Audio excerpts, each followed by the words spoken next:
So after Socrates presents his leaky jar analogy, Callicles responds by reiterating his hedonistic viewpoint. And in response to this, Plato has Socrates present several arguments to support his claim that pleasant and the good are not the same thing, and we're going to focus on those three arguments today. The first is known as the deficiency argument and is the focus of 494b until 494e of the original text. To begin with, it's important to understand the Platonic concept of both pleasure and the good. Now, Plato viewed pleasure as mixed or impure or remedial because it generally addresses a lack, for example, thirst, which means that pleasure always contains an element of distress. Thus, pleasure relies on having a deficiency. Now, for Plato, the good is something that is pure and external to us. It is something that we discover in reality. Things are good in themselves, and they're not made good by our feelings of pleasure in them. So things are not good because we want them. We want them because they are good. And Callicles adopts the opposite position.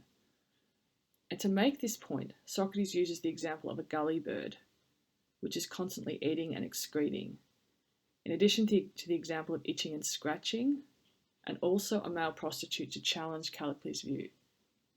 His point is that even though in these examples our immediate needs and desires are satiated, the source of this kind of pleasure is deficient. It is not good in and of itself, and then thus is not worthy of our pursuit. So that's the deficiency argument. Now, at this point, despite Socrates' examples, Callicles still wants to admit that all pleasures are equal and that pleasant and other good are the same. And so, to try and shift him a bit, Socrates moves on to his next argument, which is the argument from opposites. Now, this argument depends on the Platonic idea that two things that oppose each other cannot exist at the same time, particularly within each other. As Socrates says in another Platonic text, the Phaedo, a form cannot admit of its opposite. Therefore, cold and heat cannot exist at the same time within the same thing. In 495e, he begins this argument using the example of a diseased eye to prove that illness and health cannot exist simultaneously. Same with strength and weakness, speed and slowness. All of these things are experienced alternatively, or one after the other, and not simultaneously. So keep that in mind. Based on this, he argues that good and bad are opposite, and thus by definition cannot exist at the same time. Yet, he argues that pleasure and pain, in the form of distress with pleasure, can exist at the same time. For example, when one is simultaneously drinking and feeling thirsty.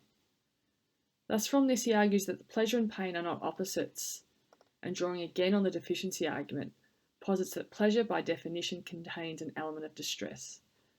And therefore, due to the fact that pleasure is not dichotomous with pain in the matter of good and bad, we cannot therefore argue that the pleasant and the good are the same. So from this you can see that Socrates is arguing that both pleasure and pain are different kinds of things than the clearer forms of good and bad. They are more ambiguous and thus less pure. One pair, pleasure and distress, can be lost simultaneously, but not the other. So from this, he concludes that in 497a that to feel pleasure is not the same as to live well, and that to feel distress is not the same as to live badly. So therefore the pleasant and the good are different. Now, Callicles is still not entirely convinced. So Socrates moves on to his final argument, which picks up on Callicles' earlier points about courage and cowardice, and looks to determine whether the pleasant and the good are the same by this time examining the good people and the feelings they experience.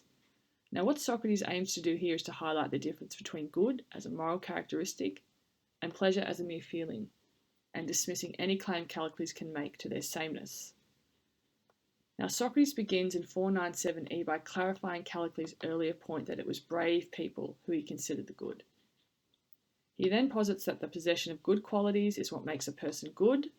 Callicles agrees with this, and following Callicles' reasoning, then the possession or experience of pleasure should therefore make one a good person, if they are indeed the same thing.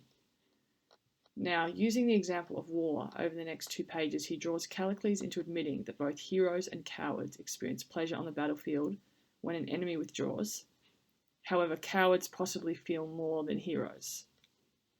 Now, following this, it seems that in possessing more pleasure, They are therefore by definition better people than the heroes.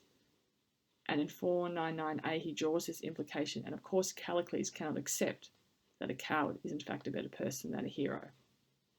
And because it's an unacceptable proposition, Callicles finds himself trapped. And so in an attempt to get himself out of it, in the next section, he's going to try and explain further what he means by pleasure by moving from his quantitative account to a qualitative account, which we will address in the next video on Nax and expertise and the role of rhetoric in the good life.